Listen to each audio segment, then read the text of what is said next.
This video contains heavy spoilers for Outer Wilds. If you have not played and finished the game, I suggest clicking off this video and coming back after you have.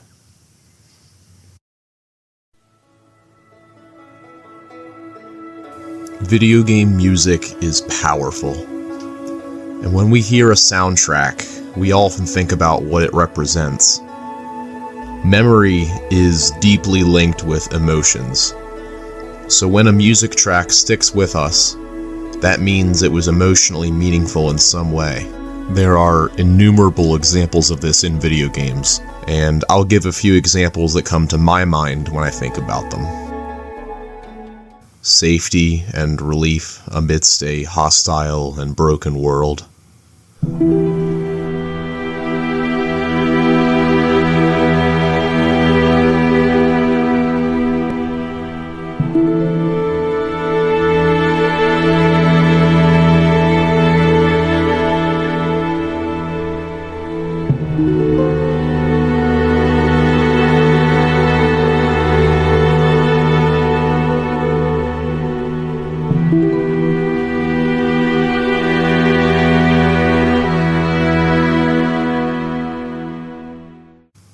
Loneliness with a hint of nostalgia.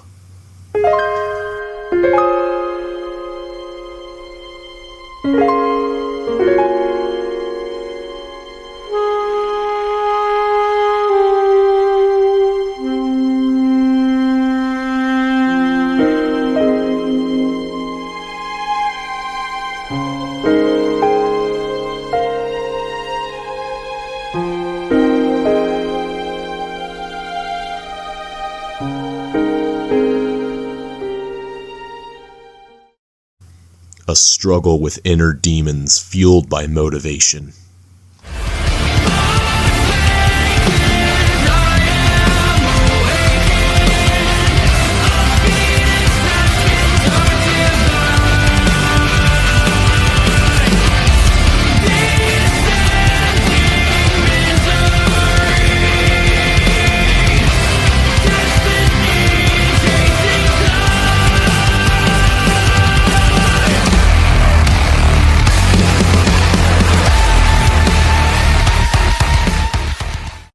But there is one soundtrack that stands out to me in a way that none other has.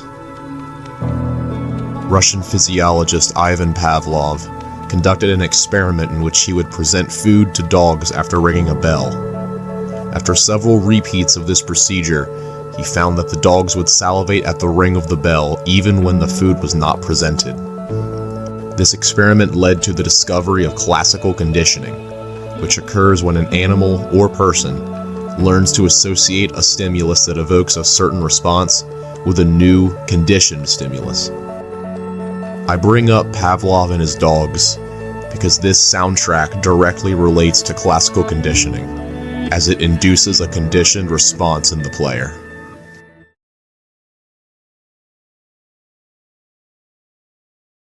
I want you to think back to your first time playing Outer Wilds. You find yourself amidst an entire solar system, one that is fully explorable from the very start of the game. You fly off, completely helpless with the ship's controls at first. All the planets are seamlessly orbiting the sun, each a relatively short fly from one another, each completely unique and offering new experiences and knowledge that might shed light on the history of the solar system. Then I die because I didn't put on my suit. Splendid. In my first playthrough, I went to Ember Twin, as the Hourglass Twins looked really interesting, and they are really interesting. And it was closest to the sun, which I thought looked really cool, standing on the surface as it nearly filled up my screen. I remember remarking about how cool the sun looked, since it had turned red at some point, and thought it looked beautiful, especially when observing it from the map screen. I took to the surface, jumping around with massive strides thanks to my thruster pack, and really just had fun with the physics in the game. I eventually noticed that the two planets were connected together by by ash that leaked out of the ash twin and into the ember twin, progressively making ember twin less explorable as time went on. I wondered how the ashes would fall back out of ember and into the ash twin to allow it to be explored again, but that's just another question to be answered later. So I continued my adventure. My frolicking continued until I heard a massive boom.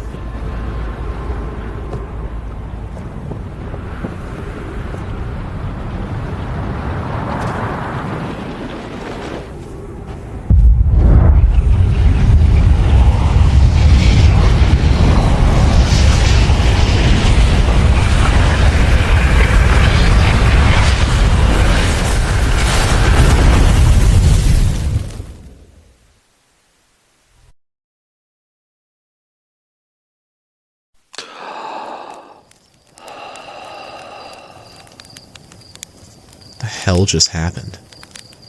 I was so confused when this happened the first time. I didn't know what to think. Did I cause that somehow? Did I fail to do something? I remembered reading about some Eye of the Universe thing and wondered if that had something to do with what just happened. I had also watched on the map screen how the interloper had flown into the sun, and I hypothesized that it somehow made the sun explode. So I got back in my ship and flew out to the interloper, finding that it's a comet. And this part of the game is just so cool. I explored the surface of the shooting comet, finding an old alien ship, but nothing really incriminating. I got off the comet before it dove into the sun and began exploring once more. I was underneath the surface when I heard some music begin to play.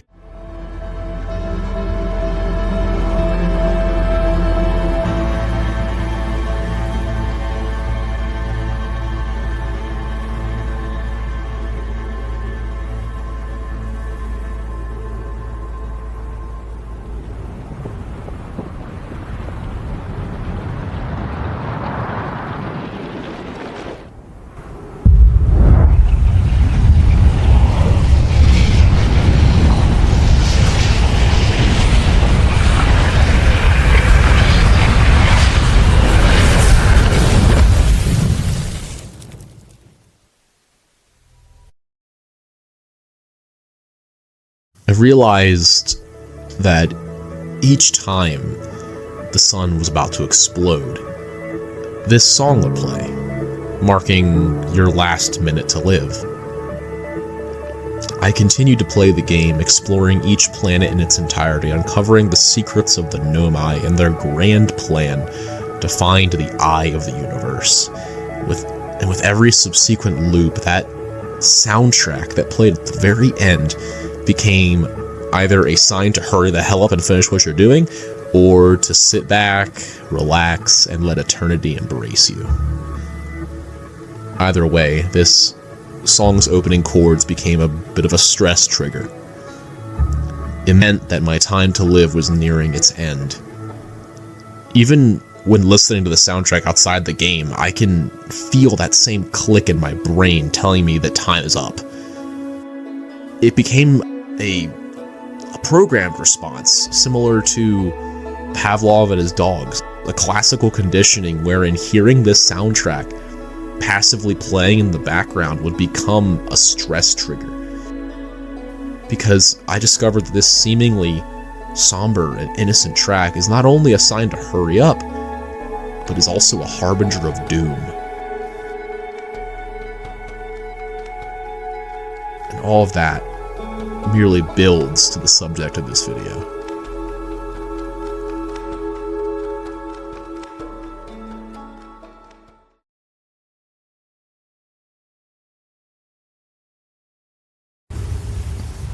You spend hours upon hours, death after death, loop upon loop, exploring the universe, uncovering its secrets. And you reach the Ash Twin Project, and you know what you have to do. By this point, you had learned that the Ash Twin Project was the cause of the loop this whole time. Every time the sun would explode at the end of its natural life cycle, it would power the Ash Twin Project, sending the universe back in time 22 minutes, making every loop. It was your only safety net, the thing that's been keeping you alive through everything. And you're about to turn it off. The universe is dying, and the eye of the universe is your only hope. And when you pull out that core, with the plan to bring it to the vessel in the dark bramble and use it to reach the eye, your only safety net is gone, and you'd better know what you're doing.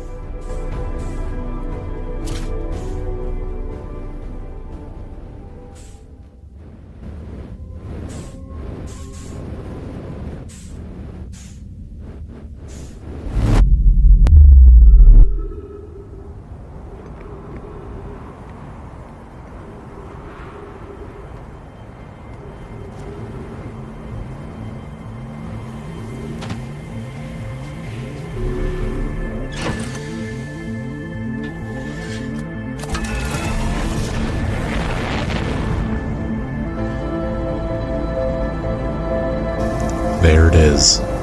That same familiar song that plays at the end of the universe. But something's wrong. It's way too early. It's not been 22 minutes yet. The sun should not be exploding. And yet you hear this music. In that moment, I felt that somehow I had made the sun explode. I felt panic wash over me. And I felt that way because of the conditioning. Because of end times. At the end of every loop, that song playing just before the sun goes nova, I felt that it was about to do it now, at this crucial moment. Of course, the sun was not actually about to explode. And I know when I first played this section, I felt a realization of the gravity of the position I was in. If I failed, if you failed in your mission to reach the eye of the universe, then that's it. That's the end of the universe. You just removed the core of the machine that's been keeping this loop going.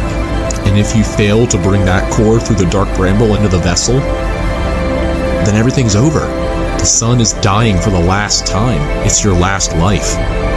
Your last voyage. This is the sum of all of your actions leading up to the end of the game. You had a safety net the whole time. The loop bringing you back every time you died. But that's not happening this time.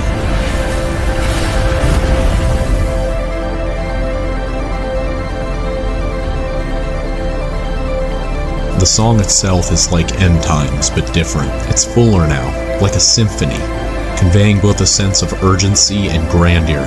It evokes the mental baggage of End Times, compounded by the gravity of your current position. When End Times would play, you knew that it wasn't actually the end of time.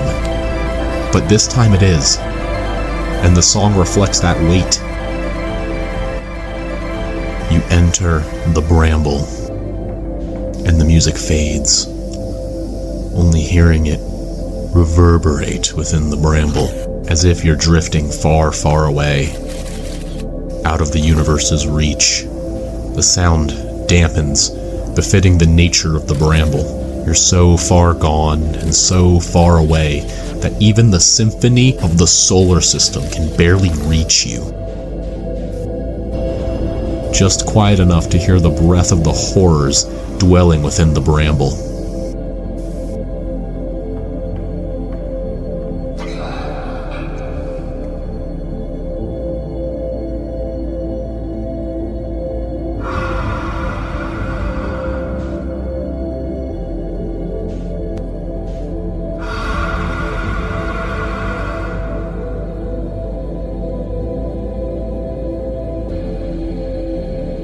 But then you finally make it.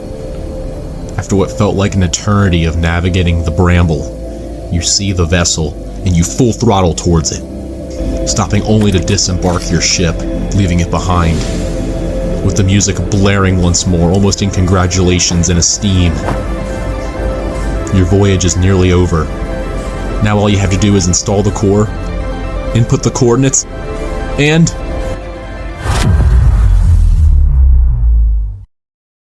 the universe's final voyage is over.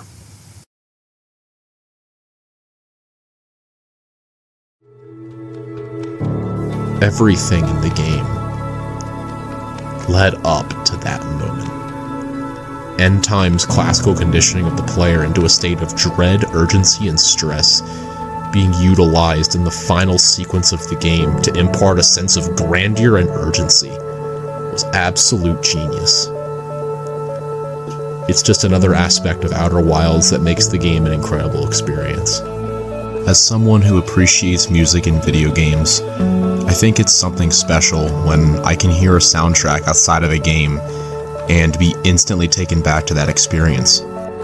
So much so that when I hear those opening chords, my hair will stand up and chills will run down my spine. And in that moment, I'll feel that my time is nearing its end.